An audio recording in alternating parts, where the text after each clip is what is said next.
curious on this front, Ethan. What do you think is the most important game on Tennessee's schedule? If you had to say, is like just the one that Tennessee and Josh Heupel cannot lose this year in year 3, what would you circle as like just you have to win this particular game? I'm curious. What would If it be you had for you? asked me this a month ago, I think I would have had a different answer. But right now, I think I'm fully set on it. The answer is Florida. I mean, Mm, it's early in the season.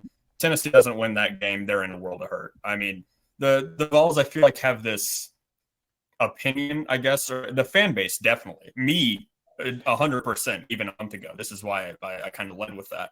mm. Is you have this perception that Florida is just going to lie down and they're not very good under Billy Napier and they're just going to kind of go away and blah blah.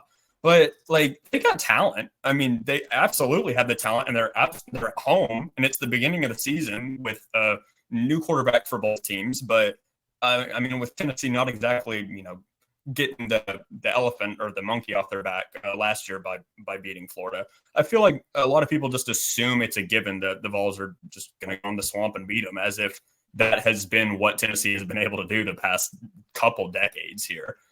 So it's absolutely Florida. I mean, game 3 at the swamp, you got.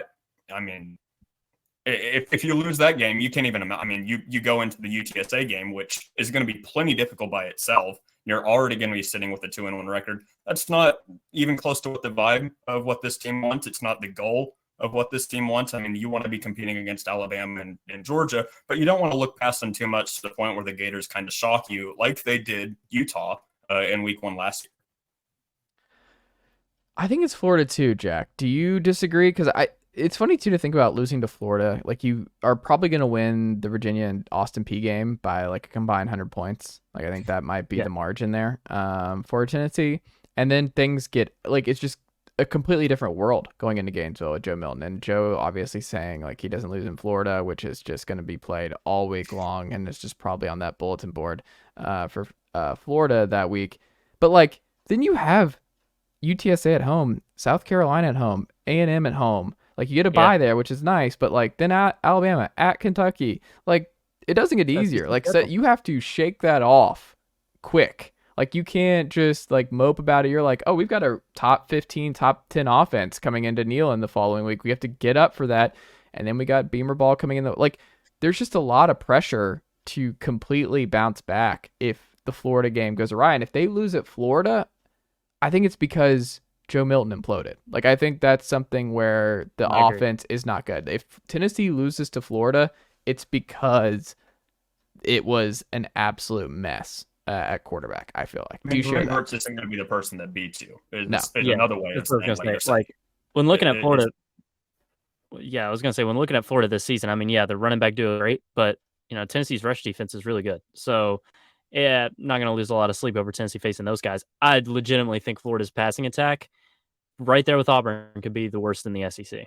Hmm. And not I'm just not high on the Gators. It could be a disaster for them this season. I really believe that. I know their defense probably maybe a little bit better, but man, I just don't see when looking at both rosters, Florida and Tennessee, like something really bad has to happen for Tennessee to lose that game. I don't care if it's on the road. I don't Mm, care that the Swamp's been a house of horrors.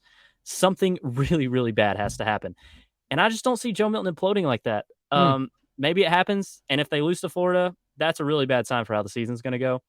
But I am more confident in Tennessee beating Florida than I am South Carolina, Kentucky, A&M, and of course the big two, Georgia and Bama. I think Florida is the 6th hardest game on Tennessee's schedule.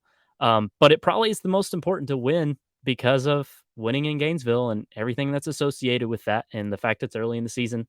So with this question, yeah, it's probably the technical answer, but I really view Kentucky and A&M as those swing games. I think you lose to Bama and Georgia. Would you I flip don't know. Georgia and Florida on the schedule if you could? Oh, yeah. In a Like get the heartbeat. Georgia game out of the way. Like Yeah, let's do that week not 3. gonna- Yeah. I don't think Tennessee's beating Georgia in any scenario. So Right. yes, I you'd think want to I'd get flip that. it too. Like I think I'd So rather much get in college Florida late. football, and it's one of my biggest pet peeves is when you lose matters so much, and Yeah. it's such a flaw in how the rankings are done. Yeah. So yeah, you always want the hardest games at the beginning. Look what happened to Florida Oregon last also year. does seem True. Florida seems to start well and finish awful too. So I Yeah. absolutely get That's it. And it's just And just look at last year as the perfect example. Yeah, and I mean, look at South Carolina. We play South Carolina different at home at the beginning of the season than we do at night on the road. Like, I refuse to do any more night games in South Carolina late in the year. Like, we're not doing that. If we're playing South Carolina late in the year, we're playing at noon, and that's it. 3:30 at the latest is what I'll. 9 o'clock at the latest. 9 in the morning. Let's get this thing. Let's do a 9 a.m. kick. I would love a 9 a.m. kick. 9 a.m. kick versus South Carolina in October. I would love it. 9. It might need to be like, I don't know if y'all are familiar with the weather right now here in the Southeast, but we might need to do South Carolina, Tennessee at 9 a.m. in September, because I remember what it was like 2 years ago at home. It was one of the hottest college football games I've been to in my life, and I'm just waiting for what it's going to be in the next month. It's going to be, there's going to be some passing out, and there's going to be just a lot of sweat pouring in and out of Neyland Stadium in the next month. But look, that's what we're here for. Ethan, when we switch gears here a little bit quickly on Vols basketball, case for and against series here. Starting Dalton Knecht. When you think about this roster, and we're going to throw in a healthy Cai here, like when Cai is healthy, when you look at the makeup of this team,